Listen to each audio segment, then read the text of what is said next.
એક જણો કબીરને પૂછવા ગયો, સાહેબ કબીરને જઈને પૂછ્યું કે મારે લગ્ન કરવા છે તો કરું કે ન કરું? એટલે કબીર કાંઈ બોલ્યા નહીં. બીજી વાર કીધું, તમને કહું છું, પૂછવા તમને આવ્યો છું, લગ્ન કરવા છે તો કરું કે ન કરું? કબીર કાંઈ ન બોલ્યા. પણ એ કબીર એની પત્નીને કીધું કે દીવો પેટાવીને દઈ જાઓ ને. બપોરનું ટાણું એના પત્ની દીવો પેટાવી મૂકી અને વયા ગયા. 10 મિનિટમાં કબીરે કીધું કે આ દીવો લઈ જાઓ. એટલે એના પત્ની દીવો લઈ ગયા. ત્યાં ઓલા પૂછ્યું કે બપોરને ટાણે ધોમ તેડકાને તમારા દીવાની શું જરૂર હતી? કબીર કે તમે પૂછ્યું પણ મારા પત્નીએ પૂછ્યું? હે કે તમે પૂછ્યું પણ મારા પત્નીએ પૂછ્યું? તો ના, તો એવું મળે તો કર લેજો, નકર એમ રહેજો. હે, દાંપત્ય જીવન ઈ છે. તું મને લાગી મુમના, મુમને લાગી તું, લૂણ વળ્યું ભા પાણી, પાણી વળ્યું ભા લૂણ. ઈ છે સાયા ઈતરો દીજીએ જામે કુટુંબ સમાય, મેં બી ભૂખા ના રહું અને અતિથિ ભૂખા ન જાય, સાધુ ભૂખા ન જાય. આપણે ત્યાં માણસો એટલું જ ભાગ્યું છે સાહેબ. હો, હા. સોક્રેટિસના 4 વાક્યો જીવનમાં ઉતારવા જેવા છે. સાદા મકાન, સાદો ખોરાક, સાદો પોશાક અને સહજમાં મળતો આનંદ. એનાથી એક ડગલું આગળ હાલ્યું એટલે સંઘર્ષ શરૂ થઈ જાય, વિશ્વ યુદ્ધે જઈને અટકે સાહેબ. સાદા મકાન, સાદો ખોરાક, સાદો પોશાક, સહજમાં મળતો આનંદ. આનંદ મોંઘો ન પડવો જોઈએ. લ્યો, અહીંયા અમારા સૌરાષ્ટ્રમાં ઘણા વેકેશનમાં ફરવા જાય, આપણે કે કાંતિભાઈ કેમ દેખાતો નહોતા? અરે અહીંયા અમે તો પરિવાર સહિત હરિદ્વાર, ઋષિકેશ, વૃંદાવન, ગોકુળ, મથુરા, ત્યાંથી બાય પ્લેન પાછા સાઉથમાં ગયા અને ત્યાંથી આવ્યા. આપણે કે હવે શું કરો? હવે હપ્તા ભરીએ છીએ. આ મોંઘું પડ્યું કેવાય. હે પ્રભુ તું આપે એટલું, એ પ્રભુ તું આપે એટલું, હું માગું એટલું, તું આપે એટલું જ લઉં, નહીં ઓછું વધુ કઈ કહું.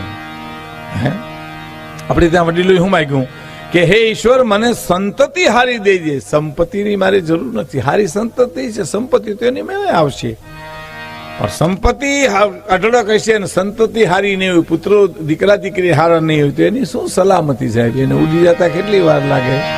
હું તમને કહેતો હતો ને કે 4 પ્રકારની ચા થાય: આપુડી, બાપુડી, સગુડી, જગુડી. પેલો આપુડી, અમે જે હમણાં પીધી રગડ ગુડ, ધીરુભાઈ કહેતા હતા રગડ ગુડ છે, નથી રગડ ગુડ છે. આંબેલા ઉભી જાય એવી આપુડી. આ બેનો હવારમાં કપનો પેલો કપ બનાવી લે ને રહોડામાં જઈને પછી આપણને પાય.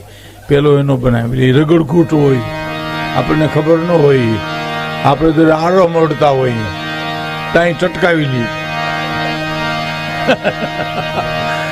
આપુડી એને કહેવાય.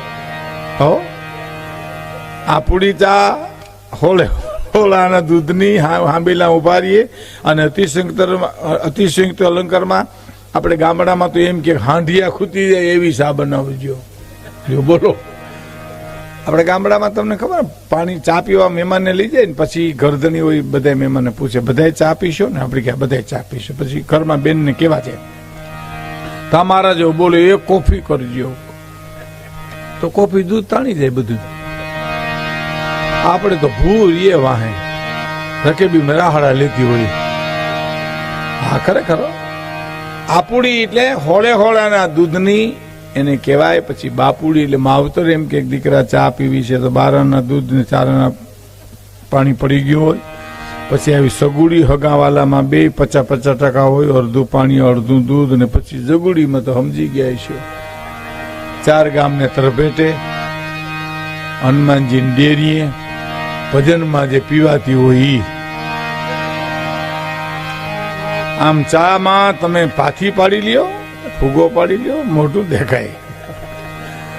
અમારે એક ભાઈ એવા લોભિયા કે એને કરી મહેમાન જમવા આવ્યા તો ચણાની દાળ કરી, તાહળી ભરીને દીધી. તાહળી ભરીને દીધી તો મહેમાન આમ કૂડતું મીંડા કાઢવા. તો ઘરધણી કે કાં તો કામાં ડૂબકી મારવી છે, ચણાનો દાણો છે કે નીકળ્યું ભૂત છે. એક નંબરનો લોભીઓ, બહુ લોભિયા હોય. એક લોભિયાના ઘરમાં આગ લાગી તો બંબાવાળા મિસ કોલ કર્યો એને.